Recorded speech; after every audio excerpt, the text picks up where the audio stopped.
Hola amigos y amigas, reciban un cordial saludo por parte de los estudiantes que conforman la carrera de Ciencias Médicas de la Universidad Técnica de Machala. A continuación les presentaremos un video de embriología humana, esperando que sea de su agrado e interés. El propósito es brindarle a la comunidad educativa de Ciencias Médicas un material tanto informativo como interactivo que contribuya al desarrollo de sus capacidades y a la consolidación de sus conocimientos. El tema a tratar el día de hoy es sistema nervioso central. Para ello hemos invitado a un grupo selecto de estudiantes del segundo semestre A con el fin de que nos aporte con los conocimientos que han adquirido. Así que bien, comencemos. Hola Alfredo, ¿me podrías instruir con el inicio del desarrollo del sistema nervioso central?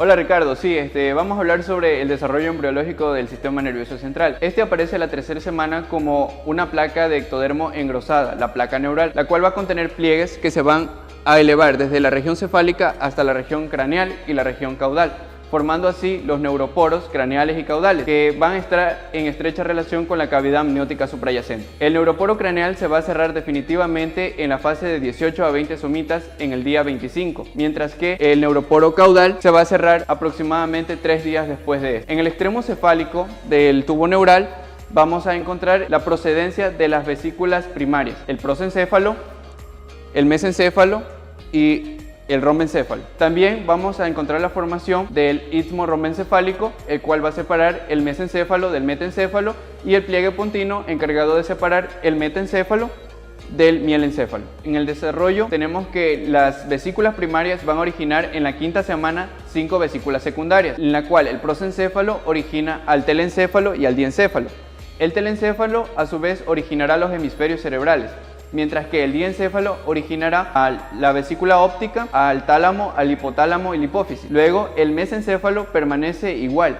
Va a ser el encargado de originar los colículos anteriores, que son los visuales, y los colículos posteriores, los que son los auditivos, mientras que el rombencéfalo originará 2 estructuras más, que es el metencéfalo y el mielencéfalo.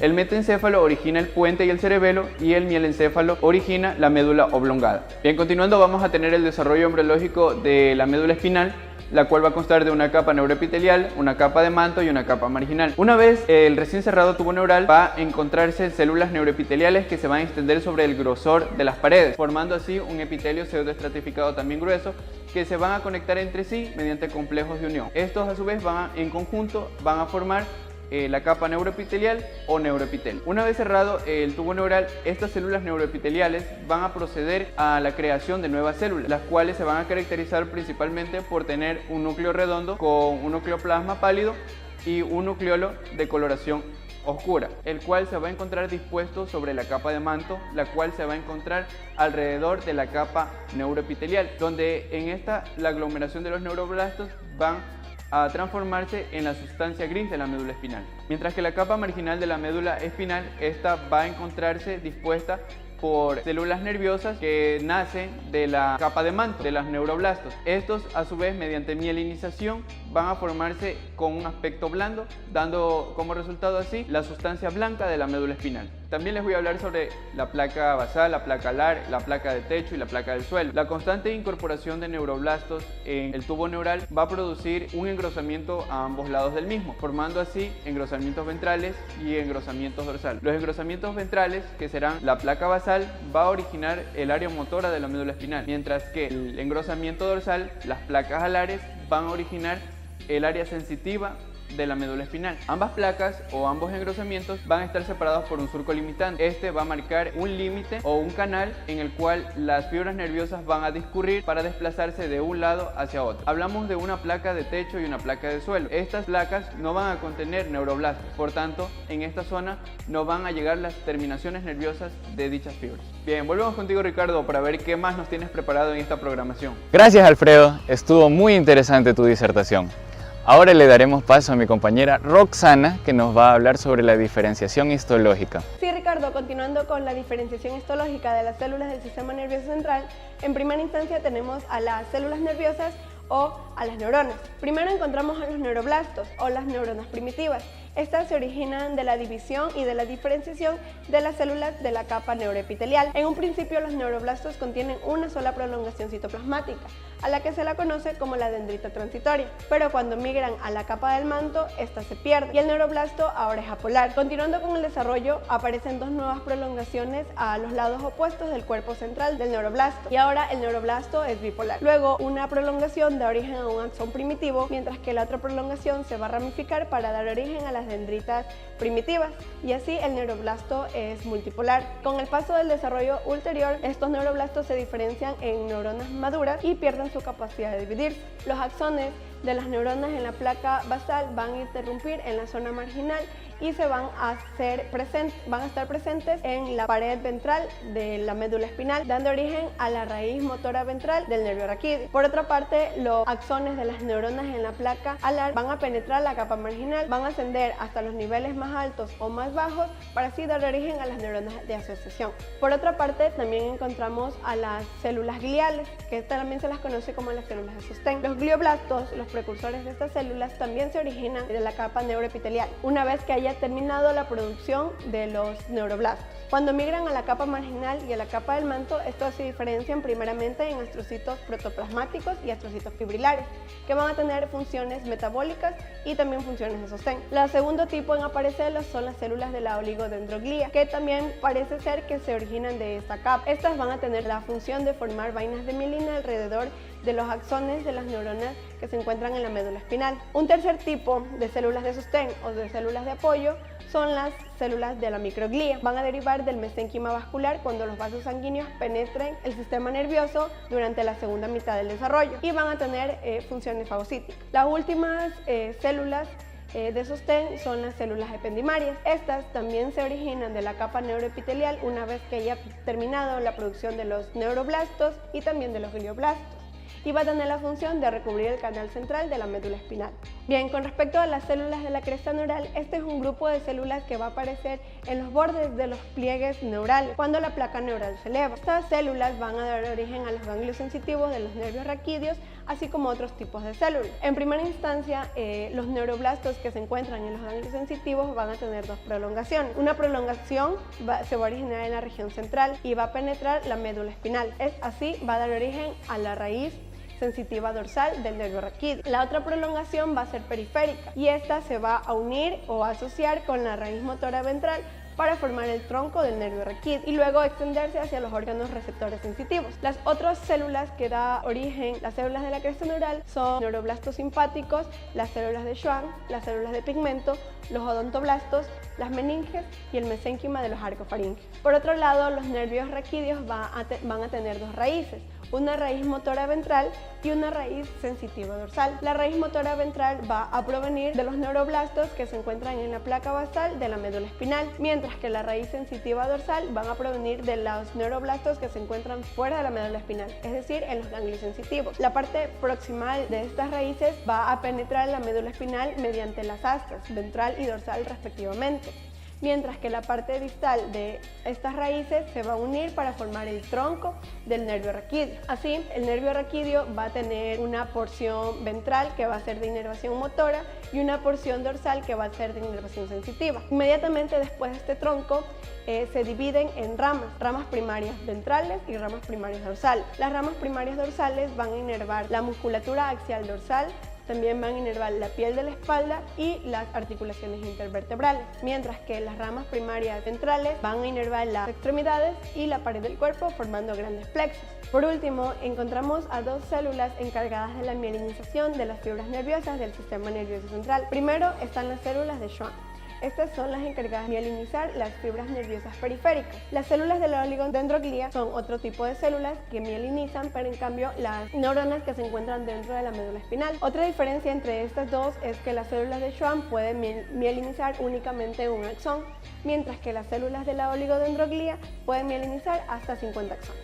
Eso es todo con respecto a la diferenciación histológica. Volvemos contigo, Ricardo. Muchas gracias, Roxana. Hay un tema que particularmente a mí me gusta mucho, son los cambios posicionales de la médula espinal. Esta en el tercer mes se va a extender a través de todo el cuerpo del embrión y los nervios raquídeos se van a ubicar al nivel de donde se originan. Ya en el nacimiento, la médula espinal se va a localizar a la altura de las vértebras lumbar 2 y lumbar 3 debido al crecimiento posterior del embrión, y los nervios raquídeos se van a desplazar oblicuamente a través de la columna vertebral. En el adulto, la médula espinal se va a ubicar a nivel de lumbar 2, lumbar 3. El saco dural y el espacio subaracnoideo van a llegar hasta la vértebra sacra 2 y la cola de caballo se va a extender desde la lumbar 4 en adelante. Además les voy a hablar del encéfalo. El encéfalo está compuesto por dos partes, el tronco encefálico y los centros superiores. El tallo encefálico tiene una comunicación directa con la médula espinal y con otras estructuras. La parte posterior del encéfalo se conoce como romboencéfalo y es una de las vesículas cerebrales. El romboencéfalo está compuesto por dos partes, el mielencéfalo y el metencéfalo. Yo les hablaré sobre el mielencéfalo. El mielencéfalo da origen a la médula oblongada, que es la zona de transición entre el encéfalo y la médula espinal, y se distinguen las placas basales, que se encuentran delimitadas por el surco limitante. A su vez, estas placas basales van a contener tres núcleos motores: un grupo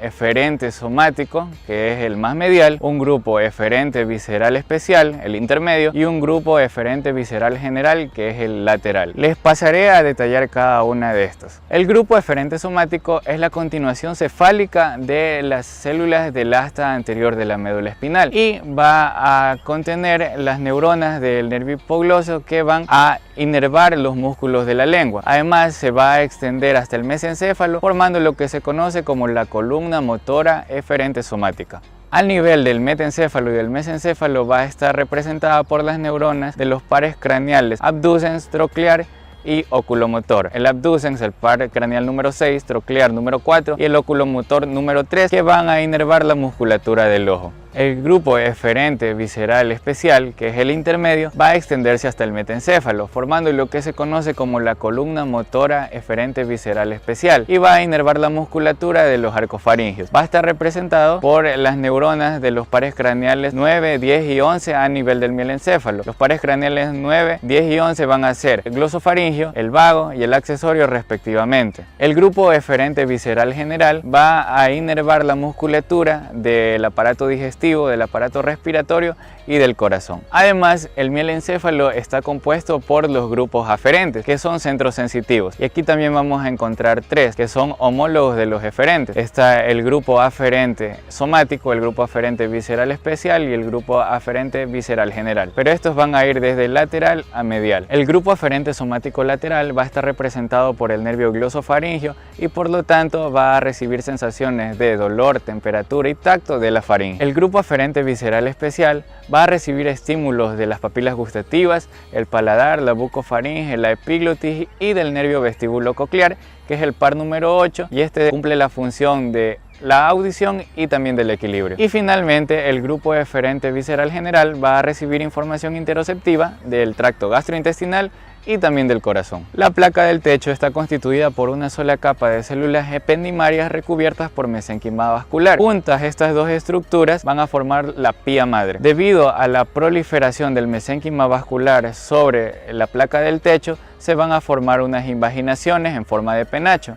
que van a recibir el nombre de plexo coroideo y van a producir el líquido cefalorraquídeo. A continuación, mi compañera Carla nos va a hablar sobre el otro componente del mielencéfalo, el metencéfalo, y además nos va a instruir acerca del diencéfalo. Muy bien, continuando con el desarrollo embriológico del sistema nervioso central, vamos a hablar del metencéfalo, que como sabemos es una de las vesículas secundarias que surgen del romboencéfalo. El metencéfalo va a constar con dos componentes principales, que son el cerebelo y el puente. El cerebelo va a ser el centro que coordine los movimientos y la postura, mientras que el puente va a servir como una vía para que las fibras nerviosas que van desde la médula espinal lleguen hasta los centros superiores de la corteza cerebral y cerebelosa. En el metencéfalo vamos a encontrar que van a formar tres núcleos motores. Estos se van a hacer los grupos eferente somático medio, que va a tener las neuronas que van a formar el núcleo del nervio abducens. Va a ser también el núcleo eferente visceral especial, que va a formar o va a contener las neuronas que forman los núcleos del nervio trigémino y facial,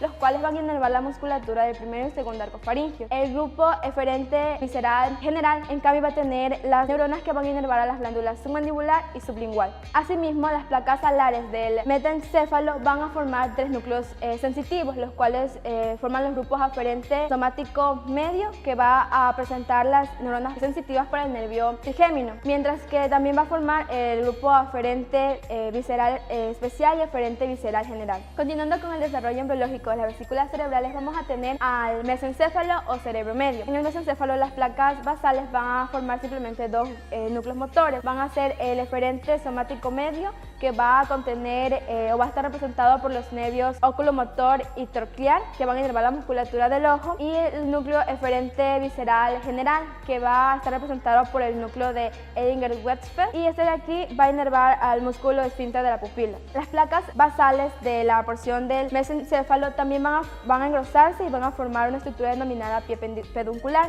El pie peduncular va a servir como una vía para las fibras nerviosas que van desde la corteza cerebral hasta los centros inferiores del puente y de la médula espinal. Las placas alares del mesencéfalo, en cambio, se van a encontrar en un principio como dos bandas longitudinales que posteriormente van a ser divididas por un surco transverso en los colículos anteriores y posteriores. El cerebro anterior o prosencéfalo va a originar dos vesículas secundarias, van a ser el diencéfalo y el telencéfalo. El diencéfalo va a dar origen, como ya lo había mencionado en los segmentos anteriores, al tallo óptico y a la copa óptica, a la hipófisis, al tálamo, hipotálamo y la epífisis. Y el telencéfalo va a dar origen a los hemisferios cerebrales. Al hablar del diencéfalo, vamos a tener que esta vesícula no va a constar con placa basal ni del suelo, solo va a tener dos placas alares y la placa del techo.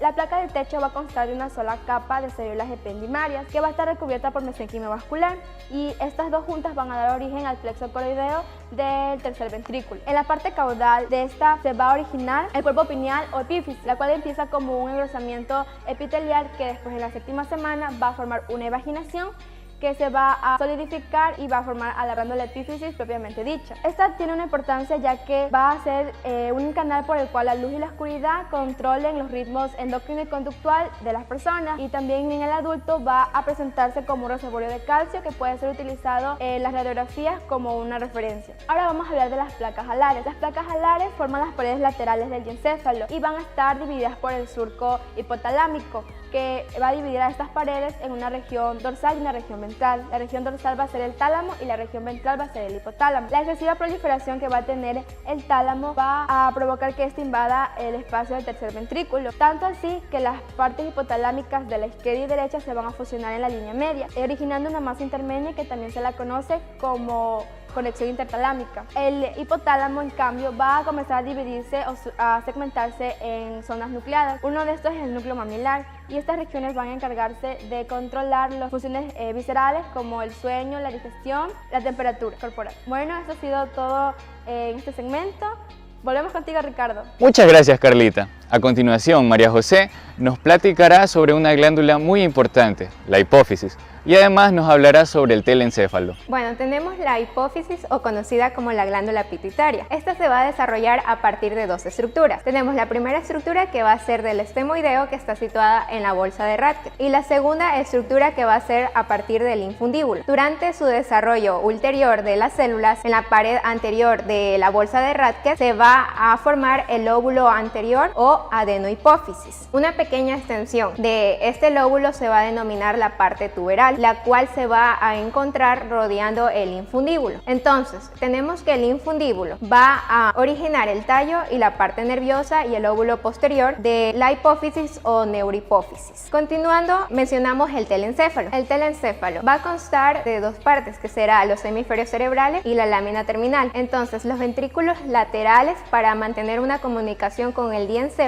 lo van a hacer a partir de los agujeros interventriculares de Monro. Los hemisferios cerebrales van a aparecer en la quinta semana como evaginaciones bilaterales en la pared lateral del prosencéfalo. A la mitad del segundo mes, estas van a penetrar en el ventrículo lateral y en los agujeros interventriculares de Monro. La pared no va a producir neuroblastos, por lo tanto va a estar recubierta por una capa de células epidemarias que a su vez están recubiertas por mesénquima vascular, originando así el plexo coroideo. Este va a penetrar en el ventrículo lateral sobre la fisura coroidea. Tenemos que arriba de esta fisura se va a formar el hipocampo, cuya función principal va a ser la del olfato. Al proseguir su expansión de los hemisferios, van a recubrir la cara lateral del diencéfalo, el mesencéfalo y la parte cefálica del metencéfalo. El cuerpo estriado también va a dar una expansión en dirección posterior y se va a encontrar dividida en dos partes. Una parte que va a ser la dorsomedial, conocida como el núcleo caudado, y una parte ventrolateral, conocida como el núcleo lentiforme. Esta acción se va a llevar a cabo por los axones al ir y al venir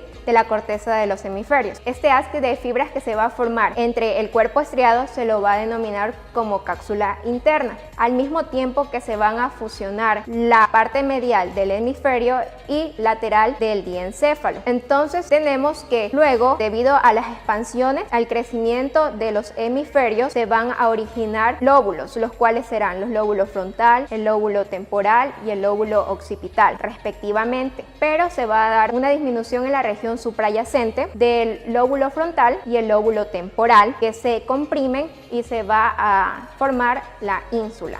Las comisuras. Las comisuras son una haz de fibras que van a cruzar la línea media, conectando las mitades derecha e izquierda de los hemisferios cerebrales. Las comisuras más importantes se van a formar a partir de la lámina terminal, la cual va a establecer una comunicación. Entonces se van a originar 3 comisuras a partir de esta lámina, las cuales la primera comisura se la va a denominar la comisura anterior, que esta va a conectar los bulbos olfatorios y las áreas de los hemisferios cerebrales con el opuesto. La segunda comisura en originarse se la va a denominar hipocampal, la cual proviene de las fibras del hipocampo y se va a dirigir hacia el cuerpo mamilar y el hipotálamo. Y finalmente tenemos el cuerpo calloso, que se va a desarrollar a partir de la 10ª semana y que esta va a conectar las áreas no olfatorias de las cortezas de los hemisferios cerebrales. Gracias, María José. De la misma forma, Brian nos comentará las características del líquido cefalorraquídeo y finalizará con una gran descripción del sistema nervioso autónomo. Sí, Ricardo, finalmente tenemos el líquido cerebroespinal. Este va a ser secretado por los plexos coroideos de los ventrículos laterales y se va a dirigir al tercer ventrículo por medio de los agujeros interventriculares y finalmente va a llegar al cuarto ventrículo por el conducto cerebral. Hay que destacar que se van a producir de 400 a 500 mililitros diarios y este va a cumplir la función de amortiguación, es decir, que no va a permitir lógicamente que se compriman los nervios que se encuentran dentro del cráneo. Posterior a ello tenemos que determinar que también hay nervios raquídeos. Estos de aquí se van a formar en la 4ª semana del desarrollo embrionario y se van a formar dentro del tronco encefálico, con excepción del olfatorio y el óptico. Y tenemos que también resaltar que el oculomotor se va a formar fuera del romboencéfalo. Los centros de proliferación de la capa neuroepitelial van a formar 8 rombómeros. Estos a su vez van a contener los núcleos propios de cada nervio, entre los que se pueden destacar los del nervio 4, 5, 6, 7, 8, 9, 10, 11 y 12. Los centros de osificación, además de los que ya les he mencionado, también podemos determinar que van a estar tanto dentro como fuera del sistema nervioso central. Con respecto a los ganglios, estos de aquí van a ser procedentes tanto de las células de la cresta neural como de los propios de la médula espinal, entre los que se pueden destacar los nervios 5, 7, 9 y 10, que van a ser propios de la médula espinal, y los nervios 3, 5, 9 y 10, que van a ser propios de la célula de la cresta neural. Luego tenemos el sistema nervioso simpático. El sistema nervioso simpático o sus fibras motoras se van a encargar de inervar el músculo liso, el músculo cardíaco y las glándulas secretoras. Además de ello, este sistema va a ser reconocido como sistema motor visceral, puesto que va a estar constituido por fibras preganglionares como fibras postganglionares. Las fibras preganglionares van a estar mediadas por medio de la noradrenalina, mientras que las postganglionares por medio de la acetilcolina. Luego tenemos el sistema nervioso parasimpático. Como ya se determinó en el sistema nervioso autónomo, este va a estar constituido por fibras preganglionares como por fibras postganglionares. Hay que destacar que las fibras preganglionares van a proceder del tronco encefálico y de la región sacra. Que proceden del tronco encefálico van a ser por medio de los nervios 3, 5, 9 y 10, y las de la región sacra por medio de los nervios raquídeos que van a proceder desde la S2 hasta la S4. Por otro lado tenemos también las fibras postganglionares. Estas fibras postganglionares van a desplazarse por medio de los ganglios, que lógicamente se van a encontrar fuera del sistema nervioso central. Esto de aquí lo van a realizar por medio del ganglio ciliar, el óptico, el pterygopalatino y el submandibular. Hay que destacar que tanto las fibras preganglionares como las fibras postganglionares van a tener su origen de las células de la cresta neural. Bueno, esto es todo con respecto al sistema nervioso central. Esperamos que el video sea de su agrado e interés y que contribuya con su formación académica.